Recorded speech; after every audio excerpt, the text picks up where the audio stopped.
Why so glum, Critic?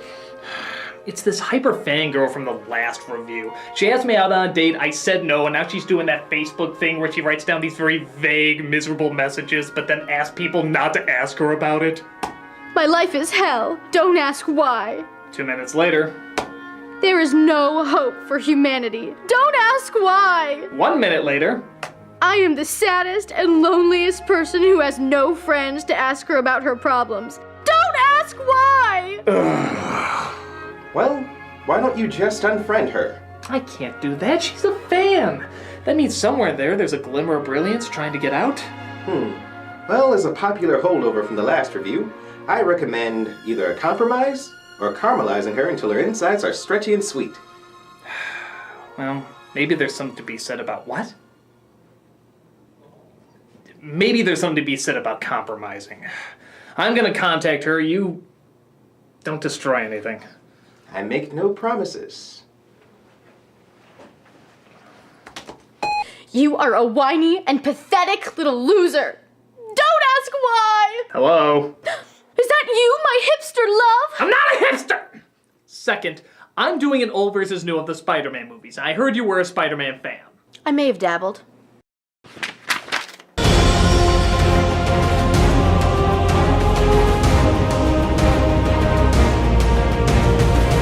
Both movie series were a huge hit, bringing in a brand new audience to enjoy the web-slinging Spider-Man himself. But as you would expect, audiences seem to be very split on which series is actually the better Spider-Man series. Which one had the better story, which one had the better action, which one had the better villains, and of course, which one had the better Spider-Man. I would invite you along to be a part of it, but we all know the new Spider-Man films are better, so I guess there's no purpose to... Whoa, wait a minute. The new ones aren't better. The old ones blow the new ones out of the water. Oh, come on, with Thierry Maguire? Oh, I'm sorry. He did overstay his welcome, like that whopping 2 minutes of the Rhino. Maybe there is a bit to talk about with these Spider-Man movies. What do you say we go over it together as friends? And no getting super obsessed over anything, got it? Like you need to ask. Well, no use in delaying the battle. This is fan versus fan in the newly restored Old versus New.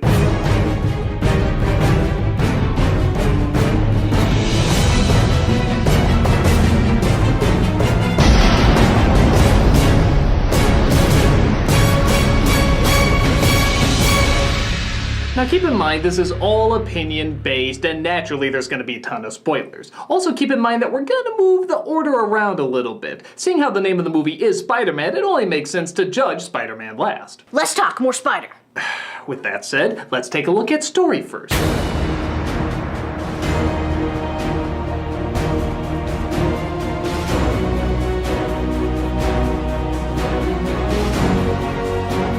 Now, it's pretty obvious that anyone who can take a story about a kid being stricken with super spider powers seriously deserves a lot of credit.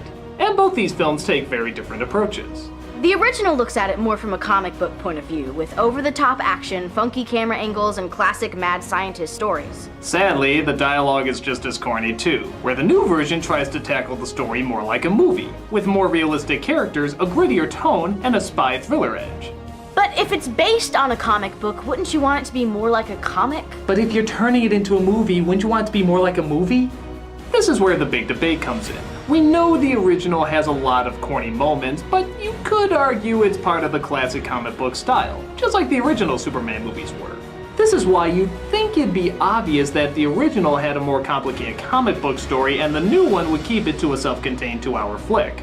But no, it's surprisingly backwards. The original films are actually very easy to follow. Boy loves girl, gets powers and turns into a superhero, fights off supervillains who most of the time are his best friends. With great power comes great responsibility. The new films, on the other hand, has all of that, plus his parents disappeared when he was young. Okay, fair enough. They discover a biological miracle that could be used as a weapon. Yeah, okay. A plan is underway to create a league of supervillains. Got it. Which results in 3 villains in one movie whose motivations all have to be started from the ground up. Okay. As well as axing off other characters who are just going to be replaced with new ones that'll take time to establish. See your point. Oh, it looks like Jameson and Black Cat haven't had much screen time yet. Okay, Christ and biscuits, I get it already! Oh, and Ghost Leary.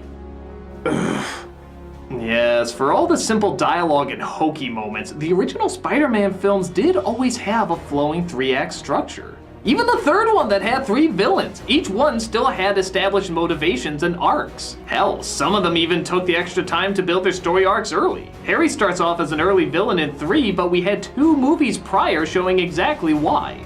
The second Amazing Spider-Man threw 3 new villains at us, all having to be established. That's way too much to throw in a movie and still be emotionally invested in all of them. The original still took time for every character, and yeah, a lot of it was silly, but it still allowed us time to make, at the very least, a little bit of a connection with all of them. So does that mean? Yes, as much as I hate to admit it, the original Spider-Man films did have a better understanding of a flowing narrative. Point goes to the old. When I win, we all win. Oh, shut up!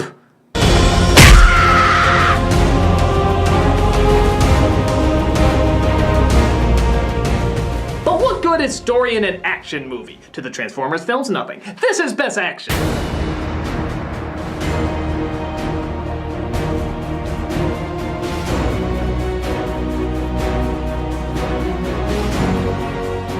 Now this one is really tough as both movies have their high points and low points in terms of action. For example, the first time I saw Spider-Man hanging upside down, it was pretty cool to see. We've only seen that in drawings, and to see that pose physically come to life was pretty cool. Also, a few moves incorporating his powers like this are always fun to see too. But the rest of the action was surprisingly underwhelming. The setups were good, like a parade with giant balloons and fighting to hold onto a giant car from a bridge, but they all looked a little too slow and, honestly, kind of phony. The CG was a little too rubbery at times, and a lot of these moves look more like a Disney stunt show than they did an actual fight going on. It just didn't seem very fast and it looked a little too rehearsed. With the newer films, the fighting is a lot more slick, blending in fast acrobatics with the speed of what CGI can do. But with that said, the setups were a little bit more mundane. A fight in the sewer is not a very riveting location, or a school for that matter. I mean, okay, cars hanging off of a bridge is pretty neat, but didn't we already do saving cars from a bridge already? Wait, are you dismissing the incredible train chase in Spider-Man 2? No, I was just getting to that. Oh, good. I thought I was gonna have to caramelize your insides until they're stretchy and sweet. You know, I don't like how that's becoming a thing. The train sequence is where things got really good with the older movies. Yeah, it's obviously CG, but the creativity and the speed and the way each moment built on top of one another, it's just a jolt. I felt like I needed a nap after seeing that scene. Even in Spider-Man 3, the fight sequences incorporated the CG with the actors much better. This way, when Harry and Peter are fighting each other, you don't see computer-generated puppets, you see Harry and Peter actually fighting each other. But I think what works a little better with the newer versions is that because the locations are kept so simple, it allows you to feel the urgency of every move, despite how fast they're going. It's like watching Jackie Chan as a web slinger. You just feel the weight, but also the speed of how he operates. When Spider-Man holds that car on the bridge in the first film, we don't really get a feeling of how heavy it is because they never really showed how strong his powers could be. At least not to that extent. With the new one, you feel how heavy everything is. It takes effort to hold that car, but not quite beyond his range. The slow-mo is also utilized much better. In the original, I never got why they slowed certain scenes down. Is watching him get hit just to hold onto the car again like we saw before really deserving of watching one more time so closely? With the new one, it's like watching a ninja Sherlock Holmes. You see a car flying towards him, one web shooter goes out, and his spider sense is picking up that others are gonna be dead if they touch the rail. This needs to be slowed down because we need to see in a split second not only what the problem is, but how he's going to get out of it, making his recovery from it all the more impressive. I guess I just saw more of the effort and the technique with the new Spider-Man movies. Not that there was none with the original, but it's kind of like Indiana Jones. You constantly feel the sweat and tears going into all his moves. Where half the original just kind of looked like a Power Rangers episode. And on top of that, when this Spider-Man is swinging around, you really feel like you're swinging around with him. The original just kept it at a medium shot, always like you're watching a video game version. And seeing how being a web slinger flying through the city was a big part of Spider-Man's charm, that makes a big difference to get right too. So, close call, but I think I am gonna go with the new films for the better action. I'm still not convinced. Name one other moment that was better than the original. The best Stan Lee cameo ever. Okay, fair enough. Point goes to the new.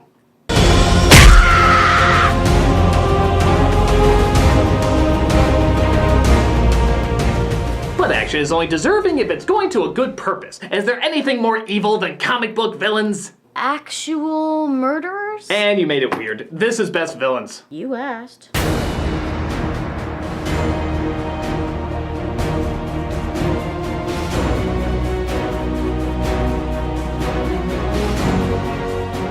Again, in many respects, a tough choice. Apparently nobody is born into crime or just chooses crime anymore. They all come from experiments gone horribly wrong. Groundbreaking genius? Oh no, science! Owner of a booming profitable business? Oh no, science! Science, science, science.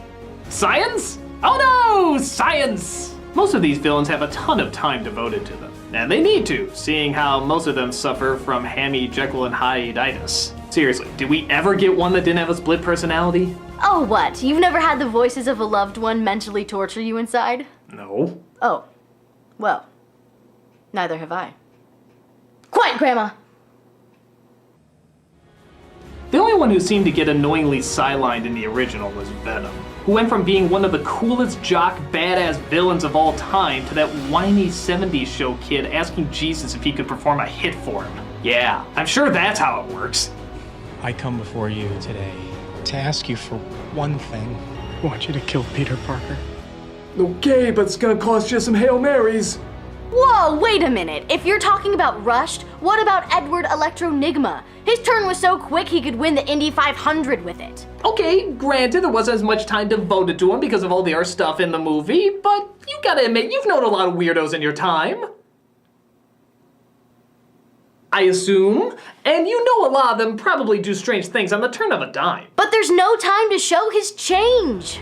He forcefully becomes obsessed with Spider-Man, forcefully becomes a supervillain, and forcefully decides he now hates Spider-Man. The other movies at least gave more of a progression. He doesn't need much progression, he's just a weirdo.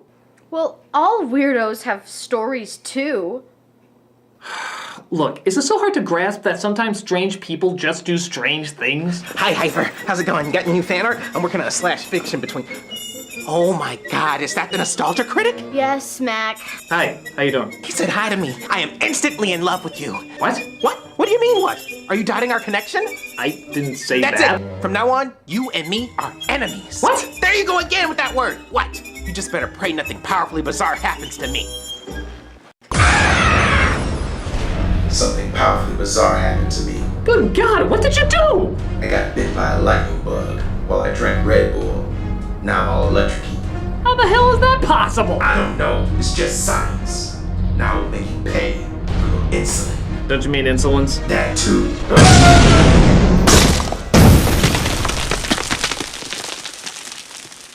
Well, I don't know about you, but that made a bunch of sense to me. Point taken.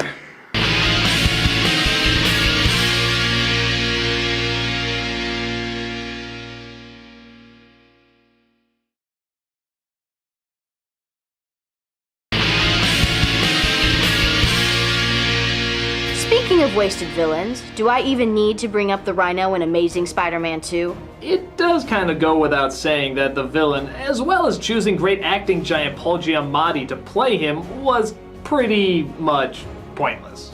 I know, I'm sure they're building him up for another sequel where he'll be pushed to the side again for other villains, but by God, imagine you're Paul Giamatti and you've gotten the role in one of the Spider-Man movies, one of the biggest superhero franchises of all time. How would you react if you found out that you were only in it for a couple of moments? Hey, Paul. It's your favorite client. Checking in on the Spider-Man role, huh? So what's happening? There's still no word, huh? Well, actually, there is word. Right? And? You're playing one of the main villains, the Rhino, but only exactly for 2 minutes. Isn't that great?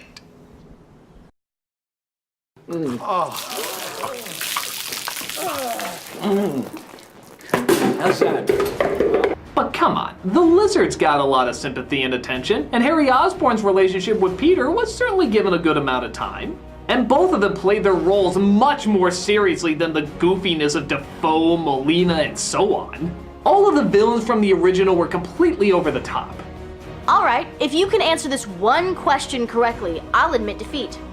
Okay, shoot. What is one line of dialogue any of the villains have in the new movies? Ha! Easy!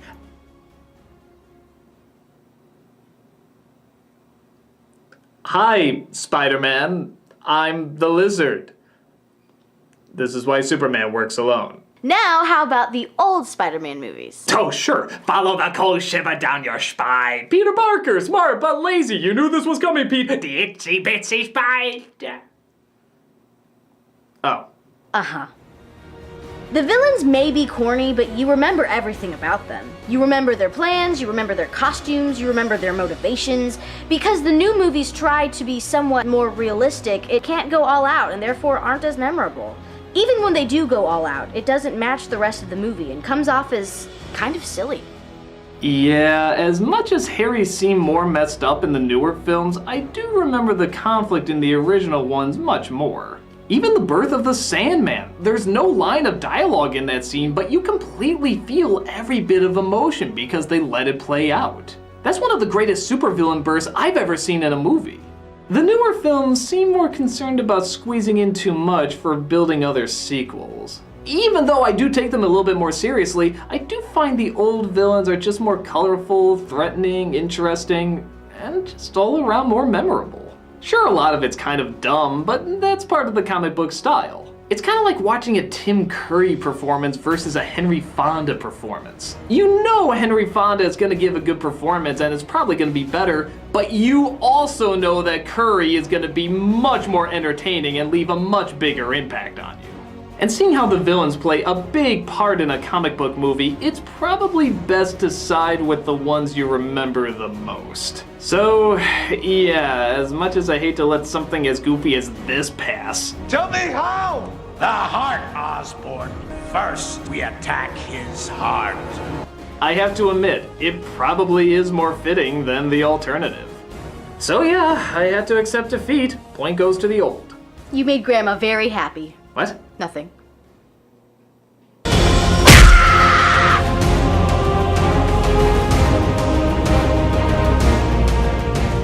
But every story needs a little bit of love. Ooh! Can I do the lead-in for this one? No. But I have the perfect love sonnet. You said we would just do this as friends. I promise it has nothing to do with anything. Then why are you even saying it? Please! All right, go ahead. Damn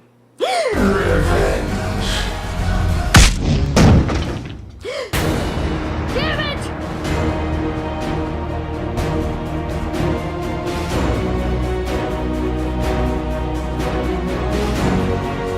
Why don't you start with the original? Oh no, that'd be rude. No, seriously, I want to hear you defend this one. It's your show. You should start. Oh, please, you're the guest on the show. It only figures that you should do it first. I mean, come on, you've always been so adamant about going in there first and showing what's so great about you. Name one good thing about Mary Jane! She has pretty hair? Mary Jane sucks! Okay, yeah, she kind of does. Okay, to be fair, let's talk about some of the good things about her. She is supportive when she's not dicking Peter around, though to be fair, he does it just as much to her as she does to him. She is given a bit of an interesting backstory with her coming from a broken home, and Kristen Dunst does everything in her power to make this an interesting character. But aside from that, she is a tool. She is something for Peter Parker to chase. She's someone for him to save, someone to always be concerned about, someone to look at him in awe, someone to always give him pity. In short, she's only there to make Spider-Man look good. She's not a character, she's a character's girlfriend. Someone to be appealing superhero arm candy. Someone to look pretty in Spider-Man's arms. Now, to be fair, the comics have written her much better over the years and have given her a truly defined identity. But the movies? No, she still kind of sucks at those. It doesn't help either that the romantic dialogue given makes it practically impossible for them to have any chemistry to begin with. You're taller than you look. I hunch. Don't. I'm benign. stupid. We belong together. Also the fact that she's dated every male character who got 2 seconds of screen time in these films. Seriously, who was this guy again? My son, the astronaut. Oh yeah, how can we forget what impact that guy made? In the new movies, we got Gwen Stacy, who face facts is just 10 million times more interesting. She's a science genius, she's got a good sense of humor, she's constantly helping Peter in every way possible. And I mean like, actually help. Not just cheering him on or saying you have my support, but actually coming up with scientific reasonings to defeat the villains. The antidote is cooking. No. Connors is on the way. You leave right now. I'm gonna get everybody out. Did you hear? You mother Hubbard. Remember the last time Mary Jane tried to help? On top of that, I'm just gonna say it. Peter Parker and Gwen Stacy, they're just fucking adorable. This is the most cliched hiding place you could have chosen. This is the stupidest hiding place. Take us to the Bahamas of hiding place. I mean, I have no problem believing both these two are in love. Their chemistry is beyond precious. They made me use the word precious. That's how good it is. I'm coming with you. You know that you need me. You're coming with me. Shut the thing. Sorry, I love you. Don't hate me. It's a million times better than the forced romantic dialogue from the first film. You saw her for the first time. You grabbed me and said, Aunt May, is that an angel? If by angel you mean a lifeless statue who does nothing but looks pretty. The only time we see Mary Jane start to form her own character was in 3, when we see for once she needs support given to her instead of the other way around. But even then, that's done so much better in the newer films. She's off to Harvard, she has huge opportunities ahead of her, and if anything, Spider-Man is going to work around her schedule. In the old, we still gotta wait 2 movies before Mary Jane even figures out that he's Spider-Man. I was in the neighborhood. Oh, come on, he's not even disguising his voice. Will you get a clue? This gives very little time for the relationship to bloom because they're constantly going back and forth whether or not they even want to be in a relationship. And that's no fun. We want to see them like each other. We want to see them get along. We want to see them go through actual relationship stuff. And in 3, we started to until we got that whole bullshit about Harry forcing him to break up, and bada bang, we're back to the same bullshit that we started with before. I swear, if they followed through and killed off the girlfriend at the bridge scene like they did in the comic, I wouldn't have given a crap in the original. But because of how likable their relationship is in the newer films, it's a legitimately sad departure. But the original was much closer to how that scene should have worked. Maybe in the conflict between Peter and the Goblin, but in the new one, they not only got the tragedy of losing somebody dear to you, but also of being so close to saving them, yet ultimately resulting in their destruction. And to me, that's a much more tragic and heartbreaking angle. Why? Because she would have been interesting even if you took Spider-Man out of the equation. Mary Jane would not be. But what? But her hair's really pretty! Point goes to the new.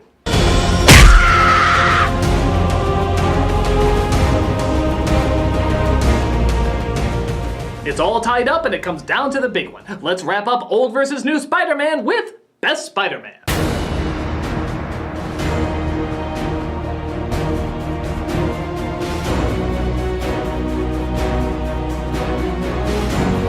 Now this one you know you have to give to Tobey Maguire. He's the perfect geeky, awkward teen of the original comics. Really? Because I thought Andrew Garfield captured the confident, joking, smart-ass superhero of the original comic. So maybe neither of these captured Spider-Man completely. Peter did start off as a weak nerd who would suddenly turn into the city's greatest hero. But after he turned, he became a cocky smart aleck spewing one-liners left and right. So somewhere in between these two, there's a perfect Spider-Man representation trying to get out. Do you lean more towards the sympathetic loser, or more with the triumphant badass? Now, to both their credit, each one has dabbled in the other persona. Maguire certainly has a few badass moments, and Garfield definitely has his socially awkward moments. Both have their disadvantages too. Maguire, for example, is given way too many crying scenes and way too many moments of him being a doofus.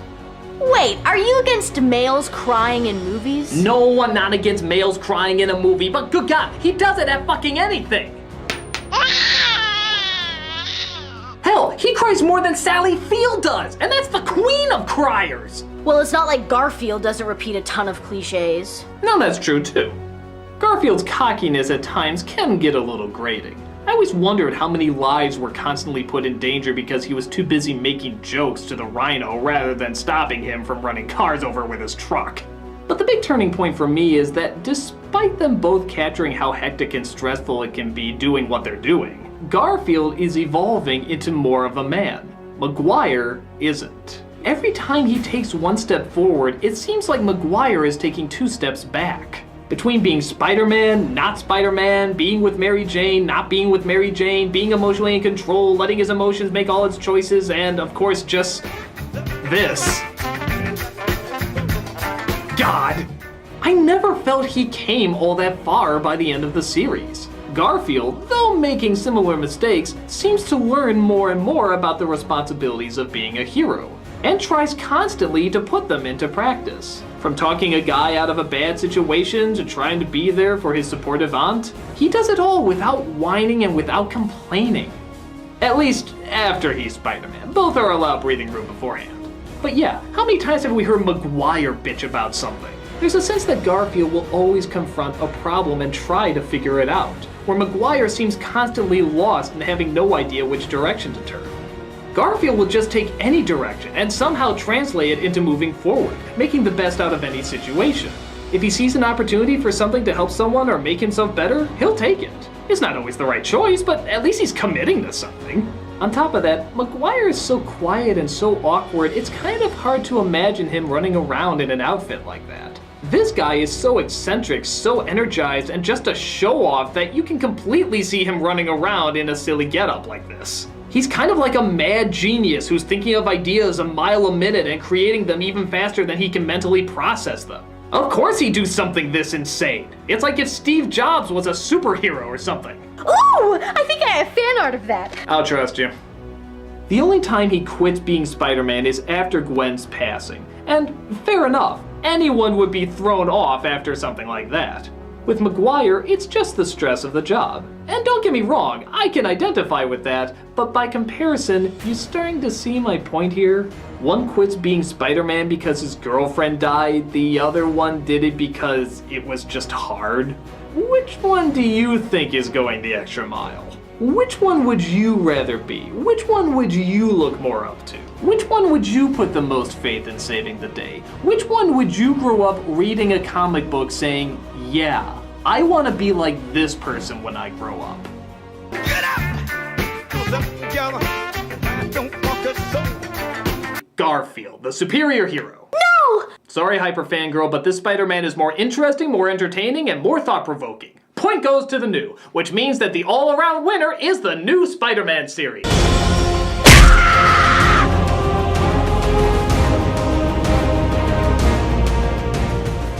No! How can you possibly like the new better than the old? Well, honestly, looking back at them again and in light of your commentary, it was actually much closer than I thought. Really? I used to think the newer films blew the original out of the water. But the more I looked them over, the more I realized they both have a lot of advantages and disadvantages. Neither one of them are perfect representations of the Spider-Man stories, but they both come in their own unique way to some interesting interpretations. Some are for the best, some are for the worst.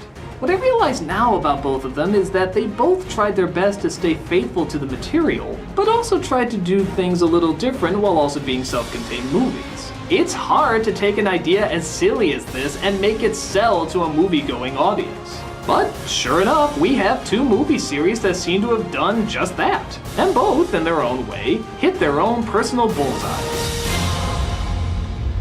So, thanks again, Hyper Fangirl. You actually did open my eyes up to a few things, and I'm glad we could do this as mature friends. Oh, yeah. I'm glad I could help. Say hi to your, I don't know, grandmother, I guess. Oh, I don't know what you mean. Yeah, whatever.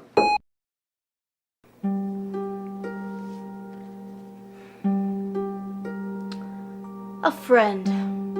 I guess that's all I'm supposed to be. A friend. You listen here, Missy. No grandchild of mine is gonna give up that easily. But he's my friend. And I'm your fat grandma, and you must avenge me. You're not even dead. Mind your own business. Now you gonna go after that critic or not? Oh, Grandma, you always know just what to say. Less talking, more stalking. Right.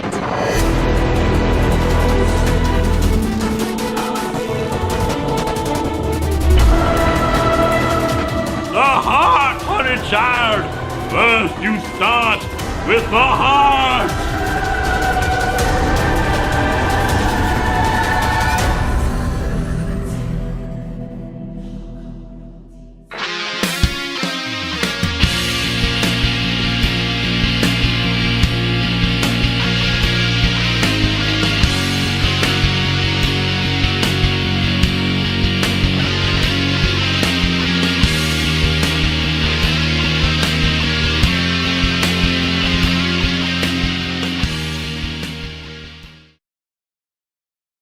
And by the way, I am personally offended that I was not called in for this comic crossover. Where's Fat Grandma?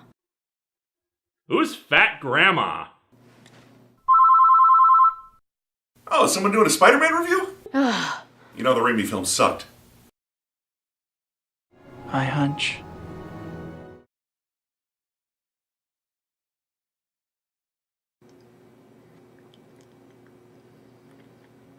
Guess what I got? That's right, a Twitter page. Well, okay, not me personally, but it only figures that thatguywiththeglasses.com should have its own Twitter page. For updates, website information, all that good stuff. So, no need to keep looking, this is the one to go to. And if you find any others pretending to be me, imposter pussy pansies who want to be who I am so bad they can taste it. And I taste good. So go ahead and start following at this address, and see how the social media forces me to join the collective. But I don't have to like it!